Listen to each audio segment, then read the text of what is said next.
Me chamo Siloé Oliveira, sou pintor, desenhista e animador, mas sempre quis mesmo é trabalhar com a terra. Eu nasci e cresci em São Paulo, Capão Redondo, rodeado por tijolo e concreto armado, porém mesmo ali o mundo das plantas já me cativava. Hoje moro nos arredores de Baltimore, Maryland, Estados Unidos, e tenho a oportunidade de cultivar parte da minha própria comida diretamente do meu jardim. Acompanhe essa série na qual mostrarei o meu sucesso e às vezes fracasso, ao tentar substituir o gramado do jardim por algo mais produtivo nesta minha horta na cidade.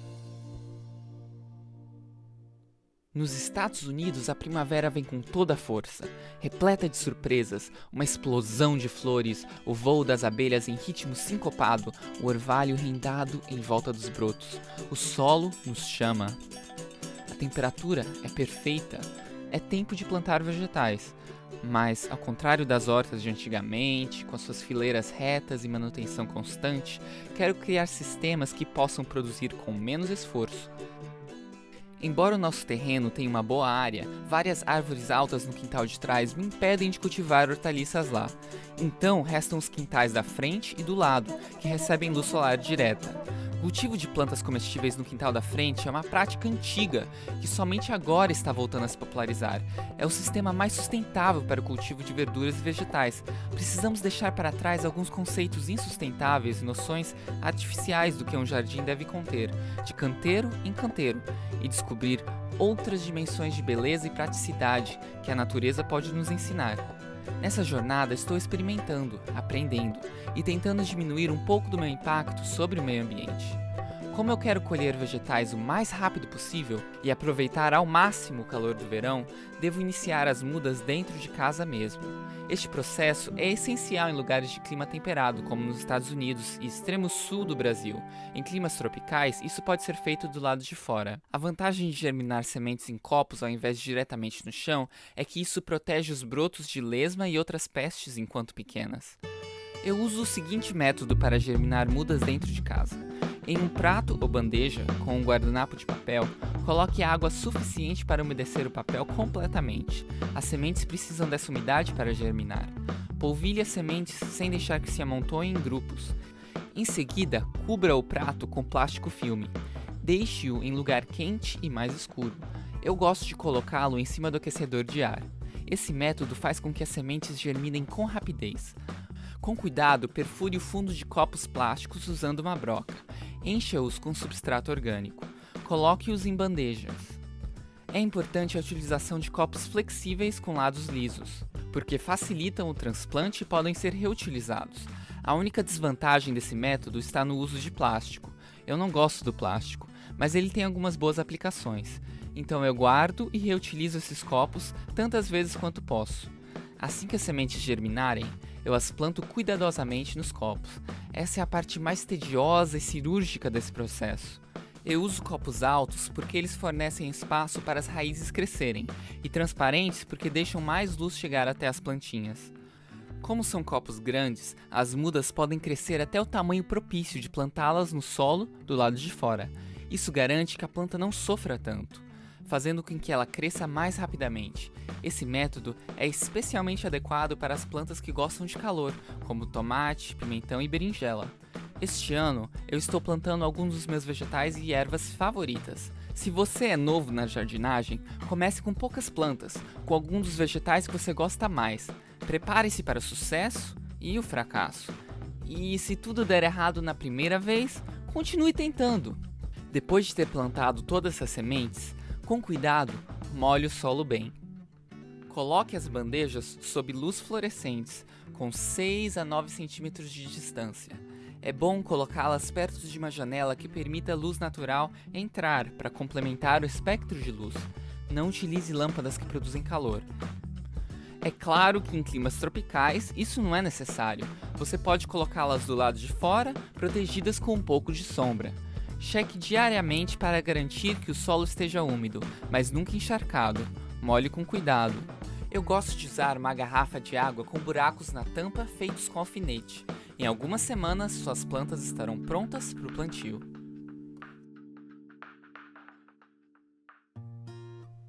É no início da primavera, quando ervas como orégano, manjerona, tomilho e alecrim crescem a trancos e barrancos. Esse é o momento perfeito para colhê-las e fazer um incrível pão de ervas. Se você quiser começar a jardinar, comece com ervas. Elas são fáceis de plantar e produzem muito sabor. Para fazer esse pão, colete um bom punhado das suas ervas favoritas. Não exagere no alecrim, ele pode ser um pouquinho forte. Lave as ervas bem.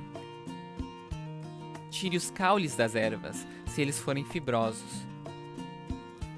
Usando uma faca, pique as ervas em fininho. Em uma tigela grande, despeje 3 xícaras de água morna. Adicione 1/4 de xícara de azeite de oliva. Em seguida, adicione 2 ovos. Eles dão ao pão uma textura macia, mas você não tem que adicioná-los se você quiser fazer um pão vegano. Adicione 2 colheres de sopa de fermento biológico seco e meia colher de sopa de sal. Coloque 8 colheres de sopa de açúcar. Bata tudo junto e em seguida adicione 1 xícara de farinha. Adicione as ervas picadas e bata um pouco mais. Você vai gradualmente adicionar mais farinha, batendo o mais rápido possível para desenvolver o glúten e dar ao seu pão uma textura rendada e macia. Quando ficar difícil de bater a massa, use uma colher de pau forte. Continue adicionando farinha aos poucos até que a massa se torne uma bola. Sove a massa com as mãos por alguns minutos, adicionando farinha somente se necessário. O objetivo desse método é incorporar o mínimo de farinha para que o pão saia leve e aerado. Cubra a massa e deixe crescer por 1h30 em um local morno. Uma vez que dobrou de tamanho, divida-o ao meio e forme o pão. Coloque-o em uma forma de pão untada com óleo. Coloque azeite em cima e polvilhe um pouco de sal grosso. Deixe a massa crescer por 1h30. Então, asse em forno médio por cerca de meia hora ou até dourar, e o delicioso aroma de pão fresco inunda sua casa. Aguarde esfriar antes de cortá-lo.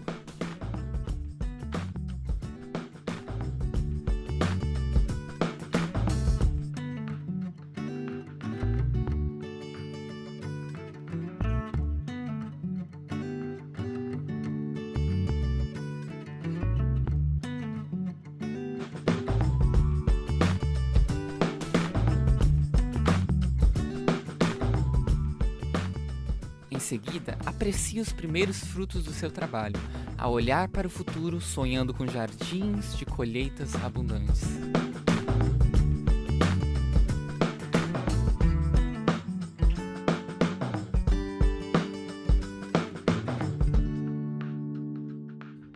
O crescimento tecnológico e o desenvolvimento econômico são as forças motrizes da vida moderna que nunca são questionadas. Isso afeta até a produção de comida.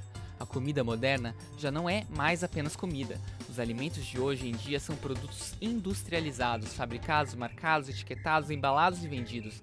Mas, para nós que temos pelo menos um pouco de consciência, inevitavelmente um dia nos confrontamos com o impacto que todo esse crescimento tem sobre o meio ambiente.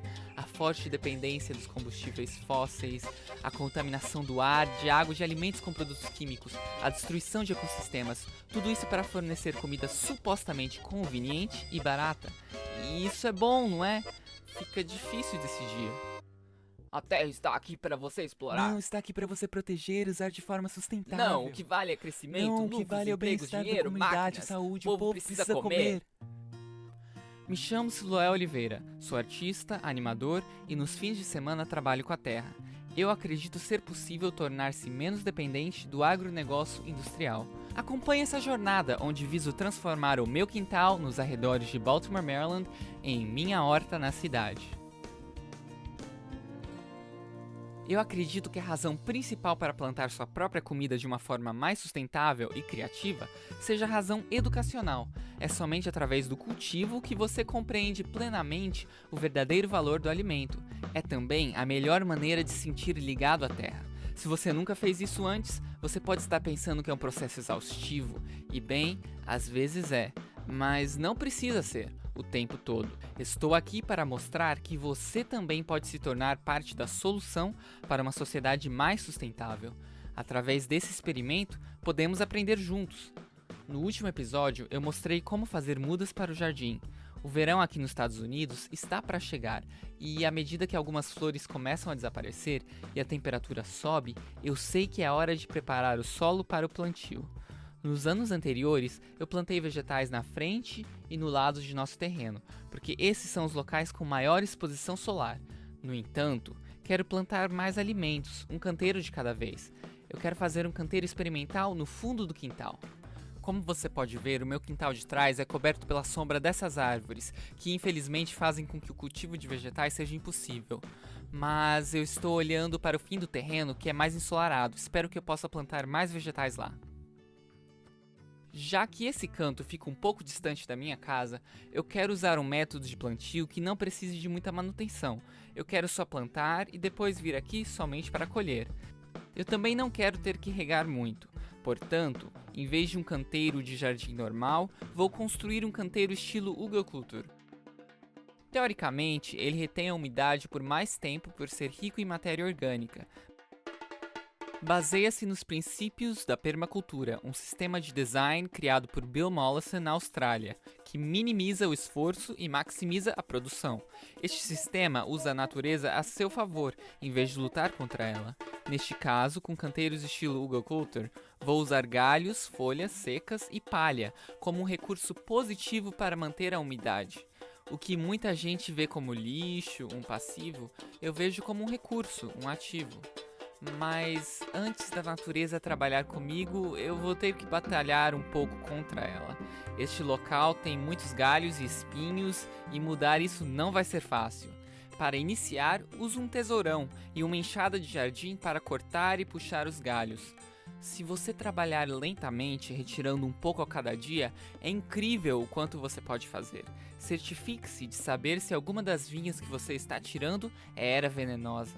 Essa planta é comum por aqui, e lidar com ela pode ser perigoso, além de muito desagradável. É uma boa ideia usar luvas para proteger suas mãos, e possivelmente proteção para os olhos. Eu sei que eu não estou usando luvas aqui, mas já cortei meus dedos várias vezes na jardinagem. Quando você chegar dos talos mais grossos, vai precisar de um podador de galhos para remover as vinhas pouco a pouco. Este é um trabalho duro, mas pelo menos você só precisa fazer isso uma vez, já que depois de estabelecido o canteiro, o trabalho físico pesado será mínimo.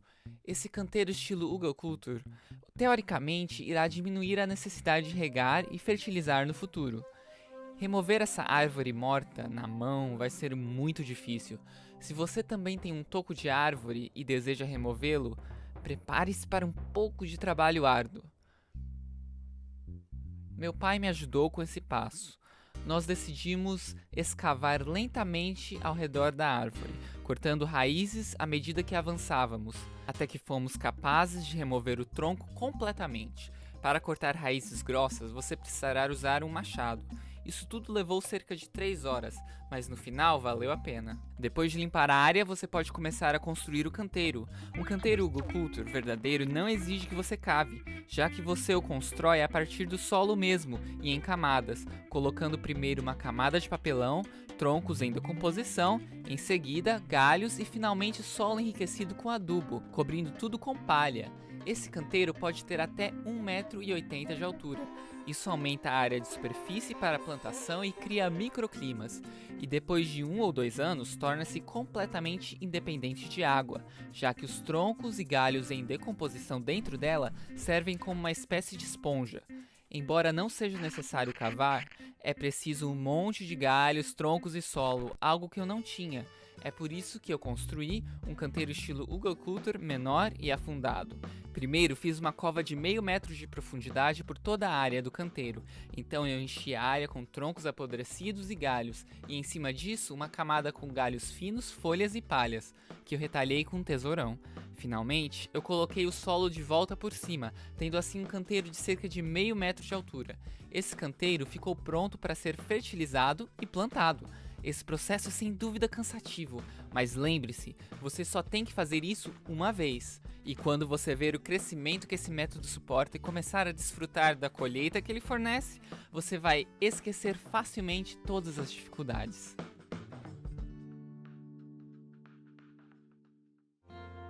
Acompanhe o próximo episódio, quando eu fertilizo esse canteiro, preparando-o para o plantio, nesta minha horta na cidade.